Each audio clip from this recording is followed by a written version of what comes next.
आसिम, अब एक बात बताएं।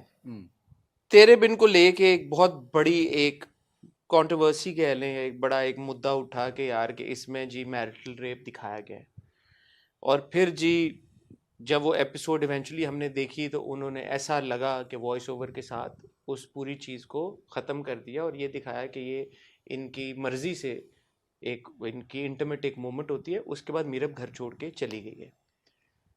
ऑब्वियसली नेचुरली जब आप लोग शूट कर रहे थे ये ड्रामा, तो आप उसकी उस कंटिन्यूएशन का हिस्सा थे जहां पे ओरिजिनली मैरिटल रेप लिखा गया था। ऐसे ही है ना? अब जब आप ड्रामा देख रहे हैं, आप देखते होंगे जो फीडबैक आ रहा होता है, आपको कहानी की समझ as an actor, as an actor whose played that character, जो कि इस वक्त कहानी के फोकस में बड़ा जिसका इंपॉर्टेंट रोल है, आपको समझ आ रही होती है कि ये क्या हो रहा है अब कहानी में? Is it making sense to you? नहीं, देखें, दो चीज़ें होती हैं। पहली बात तो ये है कि आप एज ए व्यूअर देख रहे हो, ठीक है। दूसरी बात होती है कि आप एज एन एक्टर देख रहे हो। तो अगर आप एज एन एक्टर देखोगे ना, अगर आप जिस तरह से दिखाया जा रहा है कि दोनों की मर्ज़ी से सारी चीज़ें हो रही हैं और सारी चीज़ें हो रही हैं, तो उस सूरत में भी ज़रूरी नहीं है कि सिर्फ ये इस बात को मुद्दा बना के या इस बात को पकड़ के आप बैठेंगे यार ये तो अगर मर्जी से हुआ है तो फिर क्यों भाग रहे हैं एक दूसरे से। हाँ, सिर्फ वो वजह नहीं हो सकती। आप देखें उससे पहले जो सीन आया है, हया का उसको हक करना वो छोटी चीज़ नहीं है। और इवेंचुअली अगर आप उससे पीछे लेकिन वाली इतनी बड़ी एपिसोड्स में चीज भी देखें, तो नहीं है ना आसिम कि वो अब मतलब प्रेग्नेंट थी और वो सड़कों पे फिरती रही है, वो एक चकले तक पहुंच गई है ऐसा उसे, जहाँ पे फरूख ने उसको बचाया है। उसकी अपनी सिक्योरिटी, उसके बच्चे की सिक्योरिटी, 1.5 लाख रुपया डिलीवरी के लिए उसके पास नहीं था, इतने बड़े खानदान से आई है, तो इतनी भी बिग डील नहीं थी कि वो मतलब सिर्फ इस बेसिस के ऊपर कि हाँ हया ने आके मुर्सिम को हक किया, जिसके बाद they actually had a night of consensual passion making. मुझे ऐसा लगता है कि देखिए, अगर जब आप किसी ड्रामे को रियलिटी के पॉइंट ऑफ व्यू से देखते हैं ना, तो फिर तो मैं आपको कोई 1001 गलतियां भी निकाल के दिखा नहीं सकता बट हूँ। लेकिन आसिम ड्रामे की भी क्या रियलिटी है अब? नहीं, ड्रामे को फिर अगर आप फिक्शनल वे में देखते हैं ना, तो बहुत सारी चीजें अज्यूम करनी पड़ती। क्या ये सच है आपने और यमुना ने कुछ सीन्स रीशूट किए हैं? यार देखें, पहली बात तो ये होती है कि कुछ चीज़ें ना प्रोडक्शन हाउस की इमानत होती हैं, हाँ, ठीक है। और ये वो बेहतर बता सकते हैं। ठीक है, तो आप, मेरा ख्याल है, इस सब बारे में जो भी पूछना है वो सेवन स्काई से पूछें, ठीक है। या डायरेक्टर से पूछें, या वो जो हमारे मोहतरम प्रोड्यूसर्स हैं, अब्दुल्ला भाई हैं, असद भाई हैं, वो बेहतर जवाब दे सकते हैं। ठीक है, ये वाला सवाल हम उनसे पूछ लेंगे। पर आप मुझे बताएं कि जब से फरूक की एंट्री हुई है तेरे बिन के अंदर, आपने उसका किस तरह से इम्पैक्ट महसूस किया? बिकॉज तेरे बिन सच अ रेज, इतने जैसे हम डिस्कस कर रहे हैं कि 23 से 20 मिलियन हो जाते, फिर भी 20 मिलियन व्यूज यार एक एपिसोड को अल्हम्दुलिल्लाह, मिल रहे हैं। तो जब आपकी एंट्री हुई, और क्योंकि आपकी एंट्री से पहले आपके किरदार को लेके कॉन्वर्सेशन चल रही थी, ट्विटर पे भी, इंस्टाग्राम पे बड़ी बात हो रही थी, फाइनली जब फरूक एंटर हुआ ड्रामे में, किस तरह का इम्पैक्ट आपने महसूस किया? यार शुरू में, टू बी वेरी ऑनेस्ट, वही बात के लोग बहुत गैस कर रहे थे कि ये कोई लेविश सा कैरेक्टर होगा, क्योंकि अभी अभी तक फ़ारूक की एंट्री से पहले तक ड्रामा बहुत लेविश था हर तरीके से। सो ये भी कोई लेविश सी एंट्री होगी, या तो वकील होगा या डॉक्टर होगा या कुछ ऐसा जो भी है। अब वो बिल्कुल एक लोगों के जहन में भी नहीं था कि ये बन के आएगा। तो टू बी वेरी ऑनेस्ट, मेरे जितने भी फैंस हैं मैं सबसे प्यार करता हूँ। कुछ लोगों ने बहुत मजाक भी उड़ाया कि वो ये क्या, मतलब वो कंडक्टर, तुम तो कंडक्टर बन, मतलब भाई मैं कंडक्टर बनाऊँ या मैं बस ड्राइवर बनाऊँ या रिक्शे वाला इससे बनाऊँ, क्या फर्क पड़ता है? ये मैं, I am not real in that sense ना, मैं तो कैरेक्टर प्ले कर रहा हूँ। हाँ, तो आपको अप्रिशिएट करना चाहिए कि यार इसने वो कैरेक्टर प्ले किया, तो एग्जैक्टली, आप उसको कैरेक्टर के लिहाज से देखो कि उसने कैरेक्टर कैसा प्ले किया है। बिल्कुल, या वो लगा है, वो रिक्शे वाला लगा है, वो बस कंडक्टर लगा है, बिल्कुल। या जिस तरह से उसने चीज़ें की हैं।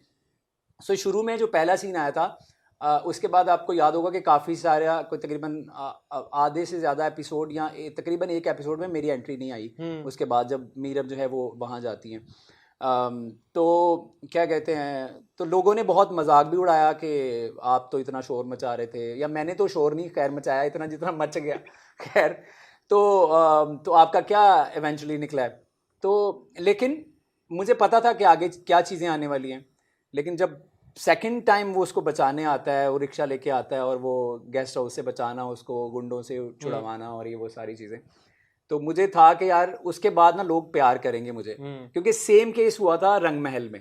रंग महल में जो पहला मेरा सीन था ना, वो सीन ऐसे शूट किया था, जाहिद महमूद उसके डायरेक्टर थे, कि वो लड़की घर में आती है, वहाँ से एक तरफ से उजड़ के आई है और अपनी दादी के साथ आती है, तो उसका मैं बैग पकड़ता हूँ और बैग पकड़ के ना पहली नज़र में वो मुझे उससे प्यार हो जाता है। तो पहली नज़र मैंने जो उसको देखता हूँ ना, तो वो दिखाया है, मेरा कैरेक्टर ये था कि मैं लड़का हूँ जो सीए कर रहा है, ना कमाता है, बस पल रहा है, सीए में फेल हो ही जा रहा है, हो ही जा रहा है, हो ही जा रहा है, और बस पैसे उड़ाए जा रहा है। लेकिन अच्छा लड़का है, लेकिन पहनता क्या है, जीन्स और शर्ट पहनता है बस, बाहर कोई हेयर स्टाइल नहीं, कोई सादा सा लड़का होता है। तो वो शुरू में लोगों ने उसको भी बहुत क्रिटिसाइज किया था कि ये क्या गंदा सा लड़का, ये वो मोहल्ले का लड़का दिखाया हुआ है, मोहल्लेदार, ये क्या करेगा, ये वो, इसकी नज़र उस लड़की पे है, ये गंदी नज़र है इसकी, ये है वो है। बट इवेंचुअली उसका भी मुझे पता था क्या इम्पैक्ट है। वो फिर ऐसा इम्पैक्ट होके आया कि वही लड़का जो है वो एक दिन जो है वो सीईओ बन जाता है कंपनी का, सीए पूरा कर लेता है, और उसकी ड्रेसिंग चेंज, ग्लासेस लग जाते हैं उसको, तो पूरा एक ट्रांसफॉर्मेशन थी। तो लोगों को बहुत पसंद आया था। फरूख दिल के साथ भी यही था कि मुझे पता था कि स्टार्ट में तो लोग बोलेंगे यार इसने चेन ले ली इसकी, ठीक है, और ये क्या, वो कुछ लोग कह रहे हैं जी पठान तो ऐसे होते ही नहीं है, ये है वो, आजकल तो सब भाई चलता है। बात ये है, सिंपल सी बात देखें यार, वो प्रोफेशनल एक कंडक्टर है, उसने भाई पैसे लेने हैं और आगे जमा करवाने हैं। उसने कहा जी, वो तो जानता ही नहीं है कि इसके साथ हुआ क्या है क्या नहीं। उसने कहा जी पैसे निकालो, उसने कहा पैसे नहीं है, उसने कहा ओए रोको, निकालो इसको। ऐसे ही होता है ना, आप बैठ के दिखाएं कभी फ्री किस कहीं पे। तो उसने कहा कि ये लो, तो उसने कहा अच्छा ये क्या है जी, उसने कहा मेरे पास यही है। तो उसने कहा पता नहीं, बाद में भी तो कहता ना कि पता नहीं सोने करके कि नहीं असली है कि नहीं कि नकली है। तो उसने किया क्या, वो चेन बेच के रक्षा ले लिया है? नहीं, आप देखें आगे क्या होता है। क्या अभी आगे होना है और कुछ? नहीं, हाँ थोड़ा बहुत तो होगा ही। क्योंकि नहीं, हम तो कह रहे थे वो बस कंडक्टरी कर रहा था, फिर उसने रक्षा चलाना शुरू कर दिया। नहीं, वो बेसिकली ना, आपने सही उसको एलेबोरेट किया था। वो दिन में बस कंडक्टरी करता है, ठीक है, या रात में कुछ ऐसा था, और डबल ड्यूटी करता है बेसिकली। वो बस कंडक्टरी भी करता है और पार्ट टाइम रिक्शा भी चलाता है। तो रात को मेरा भाई बेचारा कराची से हैदराबाद जाता है, हैदराबाद से कराची आता है, फिर आगे रिक्शा चलाता है और फिर मीरब के मसले सुलझा रहा है। ये तो बहुत ही सुपर हीरो है फरूख दिल। वो इसलिए कि आजकल आपको पता है इतनी महंगाई है, पूरे तो पड़ती नहीं है। सो वो और सॉरी आपकी बात कर रहा हूँ, उसके बाद मीरब को उसकी अपॉइंटमेंट्स गायनेकोलॉजिस्ट के पास भी लेके जा रहा है वो। माइंडेड के जो फारूक दिल का रिक्शा है वो उसके अपने पैसों का है। अपने पैसों? हाँ।